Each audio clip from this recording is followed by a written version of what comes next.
La higiene privada en la Europa occidental bajo medieval, contada a través de imágenes.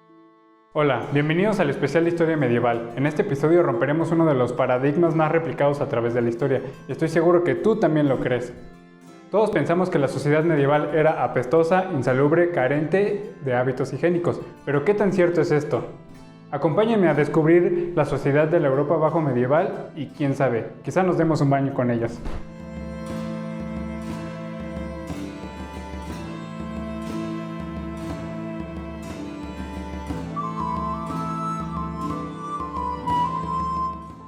Para entender mejor a las sociedades medievales, haremos un breve recorrido a través de su núcleo social, de intercambio y desarrollo. Acompáñenme a la ciudad medieval. Se trataba de ciudades con grupos y organizaciones sociales muy heterogéneas, con crecientes mercados y con la presencia de diversas profesiones y servicios. Durante la Baja Edad Media, las ciudades europeas experimentarán un cambio cuantitativamente importante en su número de habitantes.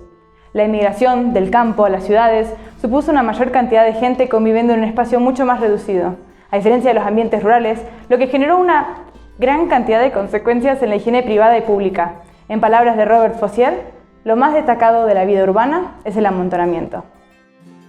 Si bien cada ciudad va cambiando a lo largo del tiempo y es única en su clase, encontramos elementos comunes en ellas que las hacían carentes de una buena higiene, como lo son la estrechez de las calles, su escasez de luz, la falta de ventilación y pavimento, la anarquía de los desagües, la escasez de pozos negros, la presencia de murallas periféricas que protegían la ciudad del exterior y a su vez concentraban todo dentro de las mismas. También la convivencia tan estrecha que tenían con los animales y sus desechos empeoraban las condiciones sanitarias, acompañadas por las profesiones altamente contaminantes. Un claro ejemplo es la sociedad bajo medieval, altamente religiosa que asistía a las iglesias y cementerios que guardaban cadáveres enterrados superficialmente en el piso o en las paredes. Creo que a partir de esta serie de características nos podemos dar muy bien cuenta de cómo era vivir en aquellas condiciones.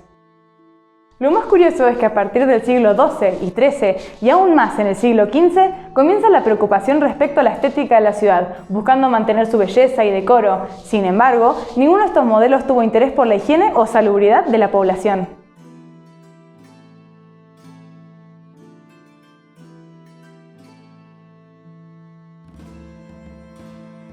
Interesantes olores debieron existir en la ciudad bajo medieval, pero ¿y la popó? En un principio, la gente podía tirar sus inmundicias directamente a la calle, pero en la época bajo medieval también existían letrinas públicas y privadas. Las primeras consistían en tablas colgadas entre dos casas, con pozos al aire libre. A las letrinas públicas acudía la gente común y estaban instaladas a lo largo de la ciudad. La ubicación de los pozos negros no estaba tan lejos de los pozos de agua potable, lo que generaba su contaminación, mientras que las aguas sucias eran transportadas a los arroyos y los vertederos o directamente llegadas por los desagües al río que pasaba por la ciudad, lo que obviamente producía una serie de enfermedades. ¿Qué relación existía entre las costumbres higiénicas privadas y los conocimientos médicos de la época? Sabemos que la higiene privada existió en la época bajo medieval como un conjunto de prácticas alimenticias, de ejercicio, vestimenta y limpieza, relacionadas a la teoría moral, que imperaba basada en los escritos hipocráticos del siglo V a.C., en la obra de Galeno del siglo II después de Cristo y en una serie de comentadores árabes, como Sara Avicena. La teoría moral se basaba en el estudio de los fluidos corporales, los cuales eran responsables del equilibrio entre salud y enfermedad. Los 4 fluidos principales eran la sangre, la bilis amarilla, la flema y la melancolía, que era también la bilis negra. Ese cuerpo que es el nuestro, tan bajo y pequeño, compuesto de 4 elementos, a saber, ciclo que es caliente, es decir, la sangre. De lo que es seco, es decir, la bilis amarilla. De lo que es húmedo, es decir, la flema. De lo que es frío, es decir, la bilis negra. Cada humor cumplía con una función diferente para mantener vivo el cuerpo. Todo iba bien cuando los fluidos vitales coexistían pacíficamente en equilibrio. Cada uno estaba entonces en su justa medida. La enfermedad ocurría cuando uno de los humores se acumulaba o se secaba. Este desequilibrio podría ocurrir por exceso en el régimen de vida que desarmonizaban los humores y provocaban enfermedad. Fue Galeno de Pérgamo en el siglo II después de Cristo quien reelaboró los conocimientos provenientes de la medicina hipocrática, que hacía referencia a los baños como medida higiénico-preventiva, sentando así las bases de la medicina en toda la Edad Media europea. En su libro Higienia hace referencia a los baños como medida limpiadora, tonificante y relajante.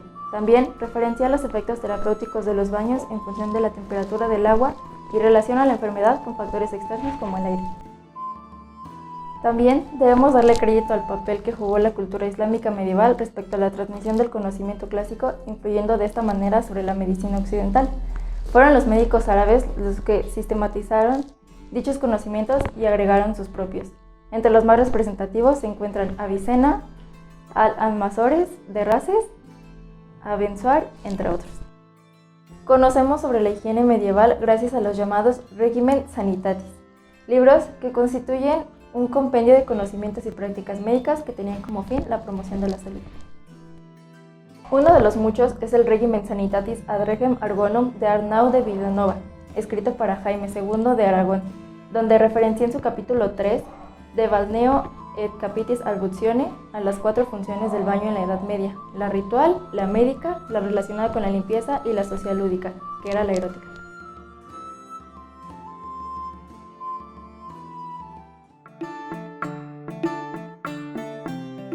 Si recorremos las ciudades bajomedievales, encontraremos esparcidos baños de agua y vapor que formaban parte del paisaje cotidiano de las mismas. Los baños públicos estaban dedicados a la socialización y al placer. En ellos se servía comida, ágapes, estaban relacionados con fiestas sociales, la hospitalidad, la distracción y la sensualidad. Como ven, el baño no estaba ligado a la idea de higiene como hoy en día la tenemos, sino algo lúdico de carácter social, elitista, y eran un gran signo de riqueza y mostraban la pertenencia a una clase social. Su finalidad es juego, incluso la transgresión, porque el agua es para empezar festiva, lo que significa que lavarse no es la primera significación del baño. Era muy común ver cuerpos de ambos sexos entremezclados en los baños. Recién a partir del siglo XV, como consecuencia de las normas que se difundieron en las cortes señoriales con relación al pudor y la decencia, comenzaron a prohibirse estas prácticas por considerarse promiscuas. Como consecuencia, a finales del siglo XVI, en París y Estrasburgo, se va instaurando la separación de los sexos dentro de los baños. En estos baños se generaba un clima de agitación, libertinaje, ruido y disturbios, lo que lleva a que se les vaya asociando a la delincuencia al acercarnos al siglo XV. Estas fueron algunas de las causas por las cuales la costumbre del baño terminó desapareciendo alrededor del siglo XVI. Más adelante ahondaremos sobre las creencias de que el baño abría los poros y dejaba entrar a la peste, la gota que derramó el vaso. En la Edad Media también existieron los baños privados, cuya cantidad era menor pues se trataba de una práctica bastante elitista. El baño higiénico consistía en la inmersión en una tinaja o en un cubo ancho de madera en posición sentada, que podía ser fijo o portátil, o bien en una tina de piedra. También se consideraban baños el remojo de una parte del cuerpo, como podían ser la cara, manos y pies.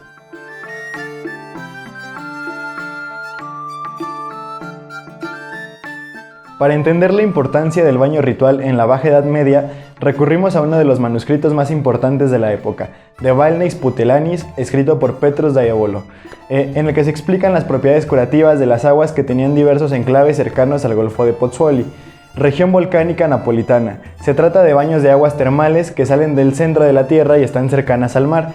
El autor enumera una serie de baños y sus propiedades, por ejemplo, el sulfuroso, del cual destaca su cualidad desinfectante y de ayuda contra la infertilidad.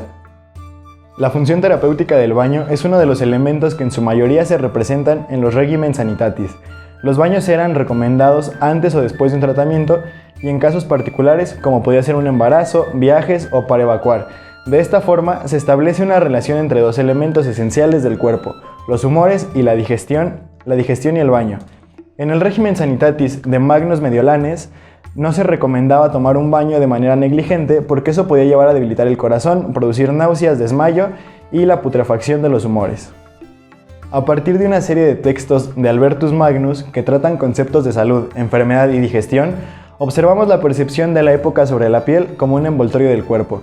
Era la misma la que organizaba y contenía los fluidos del cuerpo. La creencia era que el cuerpo era poroso y permeable. Los poros eran por donde entraba y salía todo del mismo. Por ello, los Regimenes Sanitatis se ocupaban de describir cómo se contraían y abrían los poros. Los humores, asimismo, se evaporaban fácilmente a través de la piel, debilitando al cuerpo y haciéndolo vulnerable a las enfermedades. Por eso, Bernardo de Gordón recomienda cubrirse con paños inmediatamente después del baño y untarse con aceites vegetales para taparse los poros. En la Europa bajo medieval tenemos el cristianismo por un lado y el bautismo como ritual en el que borraban las huellas del pecado original. dando así acceso a una nueva vida. Por el otro, no podemos olvidarnos de las costumbres kosher y las musulmanas. Durante la diáspora, los judíos llegaron a todos los rincones de Europa. Por un lado, los judíos ashkenazí se encontraban en Europa Central y posteriormente Oriental, mientras que los judíos sefardíes fueron quienes se instalaron en la península ibérica. Las costumbres higiénicas kosher están regidas por la Torá. En ellas se especifica desde cuándo el judío debe lavarse las manos hasta cuándo cortarse las uñas, el cabello, afeitarse y bañarse. Por dar un ejemplo, al bañarse se debe iniciar primero con la cabeza, porque es el miembro más importante, y cuando se lavan los brazos y las piernas, se debe comenzar por la derecha.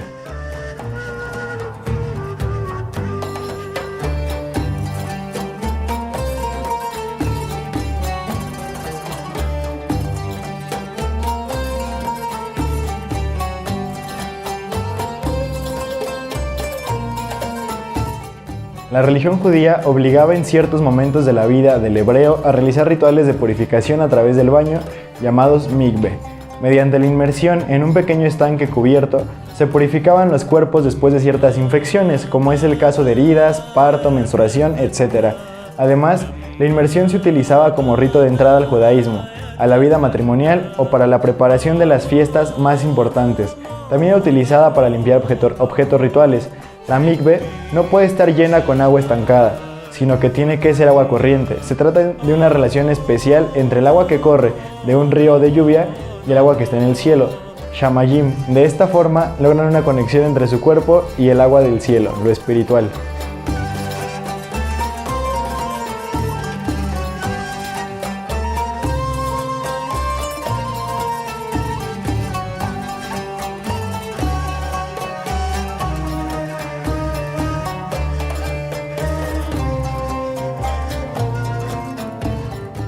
En Europa Occidental, alrededor del siglo XII, había aproximadamente 354 mikves. La gran parte de ellas se encontraban en Francia, mayormente en el entorno de París. En España, en el siglo XII, se encontraba la mikve de Besalú, la mikve de la Sinagoga del Agua en Úbeda, Jaén, entre otras. A través de las representaciones de la limpieza y la suciedad, podemos ver cómo las mismas marcan las diferencias étnicas y religiosas de la sociedad bajo medieval. En la sociedad bajo medieval, el calificativo de sucio se utilizaba para descalificar al otro, a aquellos que no eran considerados iguales, minorías étnicas como lo eran los judíos, musulmanes, las prostitutas y los leprosos. Este concepto también se asociaba a la suciedad de los pecadores, contrario a la pureza. A los judíos, por ejemplo, se les acusaba de envenenar los pozos de agua con sapos, lagartos y arañas. También se les atribuían los terremotos y se les asociaba con la peste, a pesar de que ellos padecían la enfermedad por estar confinados en guetos con mala condición de salubridad. A los judíos se les discriminaba por la religión y no por la etnia, ya que podían abandonar sus atributos negativos por la conversión. La impureza higiénica se relacionaba con el olor que desprendían los objetos que tocaban y quedaban manchados inmediatamente. Por eso no se les permitía tocar los alimentos que se vendían en el mercado para el consumo de los cristianos, y no podían compartir el baño público con los mismos. Debían asistir en días específicos. Se les consideraba sucios y hediondos. Esto es paradójico, ya que los judíos se lavaban y cambiaban la ropa los viernes, siguiendo la costumbre de limpiarse, acicalarse y recoger la casa para honrar el sábado. Los sábados, para guardar las fiestas, ponían en las mesas manteles limpios y en las camas sábanas limpias.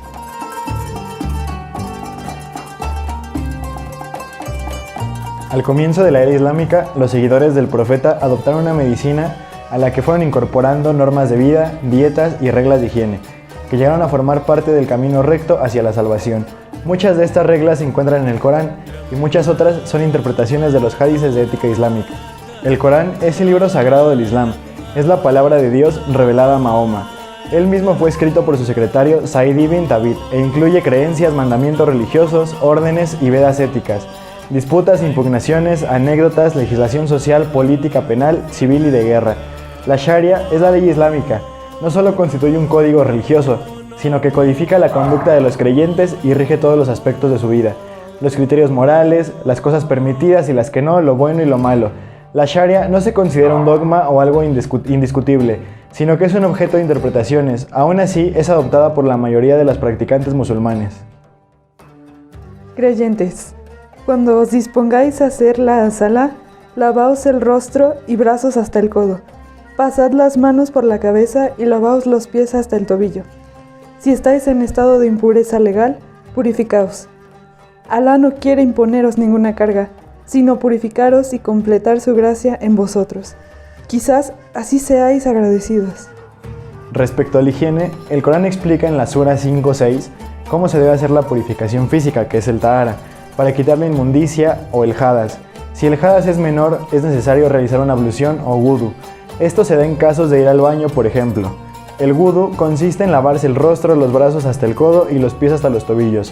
Si el hadas es mayor, como ser el caso de las relaciones sexuales y de la menstruación, entonces se hace necesario el ghusl. Te preguntan acerca de la menstruación. Di, es un mal. Manteneos pues aparte de las mujeres durante la menstruación y no os acerquéis a ellas hasta que se hayan purificado. Y cuando se hayan purificado, id a ellas como Alá os ha ordenado. Alá ama a quienes se arrepienten y ama a quienes se purifican. El ghusl debe realizarse según las enseñanzas del profeta y debe alcanzar los siguientes puntos. En primera, la persona debe tener en su corazón la intención de purificarse. Después debe decir Bismillah, significa inicio.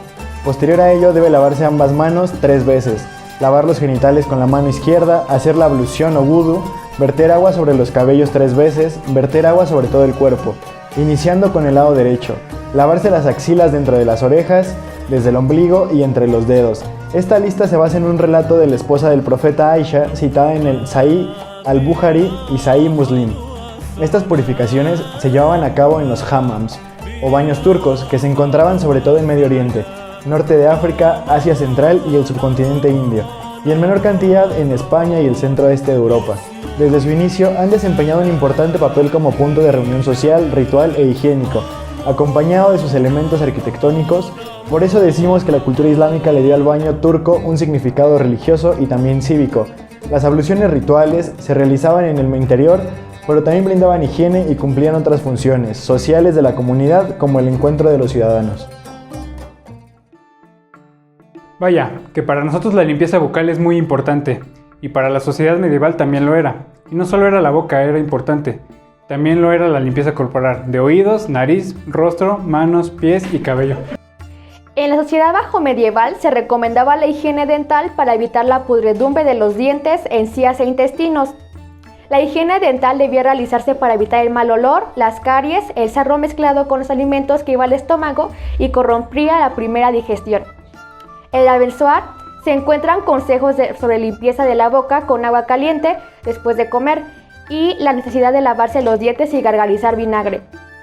También existían unas especies de cepillos de dientes con los que hurgaban entre los dientes con un instrumento puntiagudo o los frotaban con una ramita de avellano para luego limpiarlos con un paño de lana. También se recomendaba lavarse las manos y el rostro con agua fría. El precepto de lavarse manos y rostro estaba relacionado con la corte señorial y la tradición del clero, que se ve reflejada en varios reglamentos de instituciones religiosas. No tiene tanto que ver con la salud y con la higiene, sino con un tema moral relacionado con la decencia. Todas las recomendaciones sobre el lavado de cabeza que aparecen en el Regimen Sanitatis están relacionadas con la teoría moral previamente explicada. Por ejemplo, en el Secretum Secretorum recomiendan el lavado matinal de los ojos o dejar que los niños lloren porque así expelen la humedad de la cabeza. Como costumbre matutina, se lavaban la cara y manos utilizando aguamaniles. Estos eran objetos de uso religioso anterior a su uso higiénico. Se considera originario de Oriente y era utilizado durante la misa para el aseo de las manos del sacerdote después de ofrecer al dios pan y vino, a consagrar y realizar la Eucaristía. También se utilizaba en alegorías visuales referente a la templanza, prudencia y paciencia. El baño de pies también se recomendaba antes de acostarse. Si no se había cenado, se creía que ayudaba a conservar la vista, el oído y la memoria. Aunque las creencias populares no mencionan para nada el uso del jabón, este ya existía en aquella época y era utilizado para el aseo personal. Había de dos variables básicas. Para los menos privilegiados se trataba de una mezcla de grasa animal, ceniza de madera o potasa y sosa natural. Las personas más ricas disfrutaban de los jabones duros que se elaboraban con aceite de oliva, sosa y cal, a los que se añadían hierbas aromáticas para impartir un olor agradable. El jabón se empleó en un principio para lavar tejidos y ropa, y más tarde se fue incorporando para la higiene personal. Galeno ya hablaba del valor del jabón para la limpieza del cuerpo para evitar enfermedades. Muy buen baño el que pudimos tomar con nuestros amigos bajomedievales. Ahora vamos a ver lo que hacen con su ropa sucia.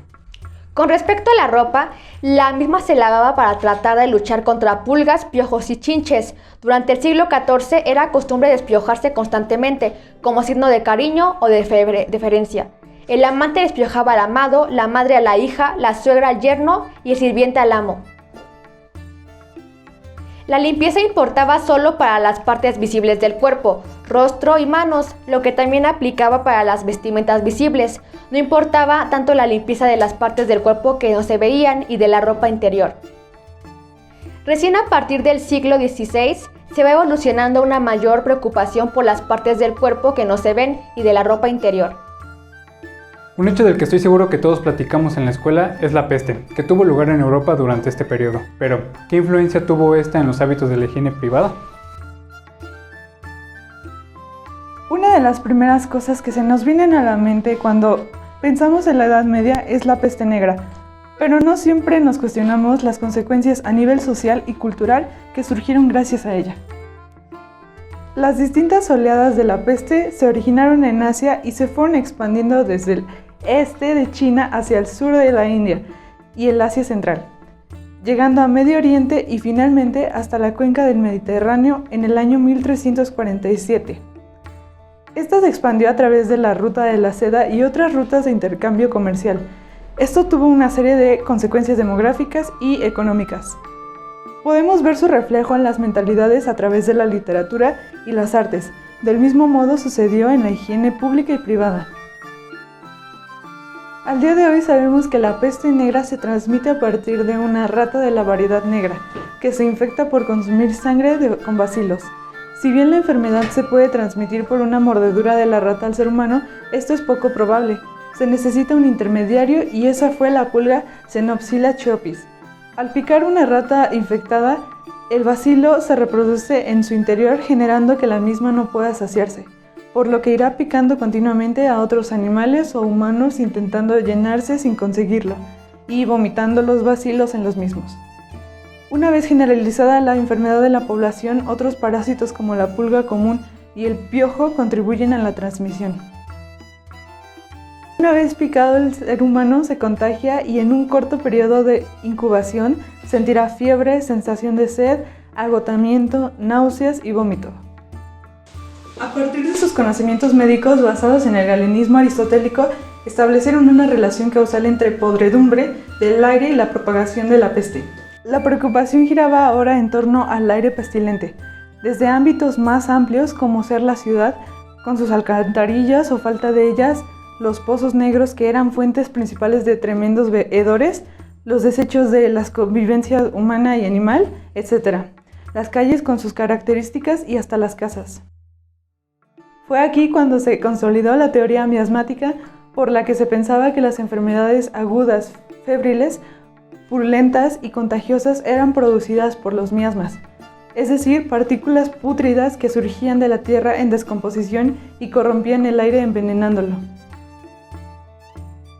La peste también trajo consecuencias a los baños públicos. Desde el siglo XV se inicia un cierre gradual de los mismos en distintas ciudades de Europa Occidental hasta llegar en el siglo XVI a un cierre total y sistemático de estos, porque se creía que el baño al dilatar los poros permitía la entrada del aire viciado y volvía al cuerpo más permeable a la enfermedad. Cada vez se va instalando más en el imaginario colectivo la asociación entre el agua y la infiltración del cuerpo por diversas enfermedades, con lo cual la práctica del baño con fines sociales fue disminuyendo y solo se lo permitía con fines terapéuticos.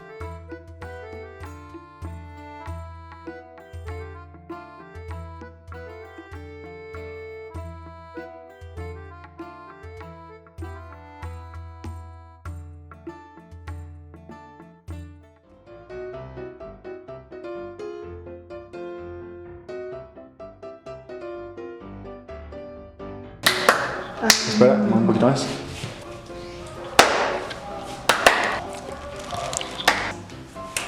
Altamente religiosa. Ay, no. Era ahí un Era- plan. Estás grabando. Sí.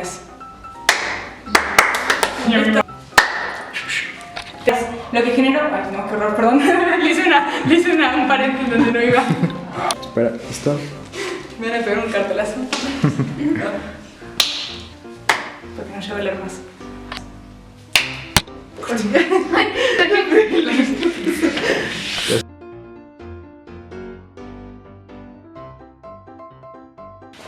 Interesantes olores debieron existir bajo la ciudad. Bajo medio. Acá. Interesantes olores debieron existir bajo la ciudad. Bajo medio. No. Interesantes olores debieron existir bajo las. En la ciudad.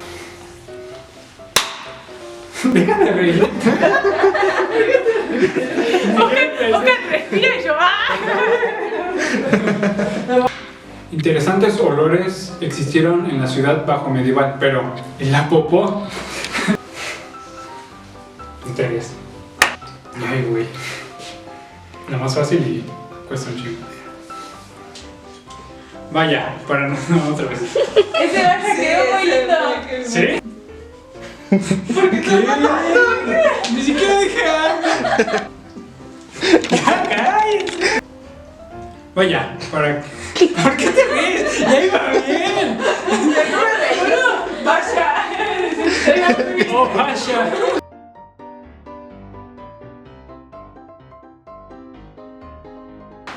Sabemos que la higiene privada existe. A ver, espera. No, ahí no se ve, ahí solo se ve el 2 y el gato. O sea, Un poco más.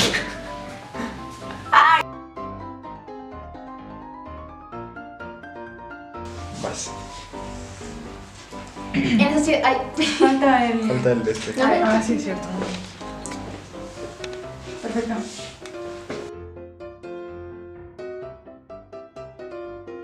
Consideraba sucios y hediondos.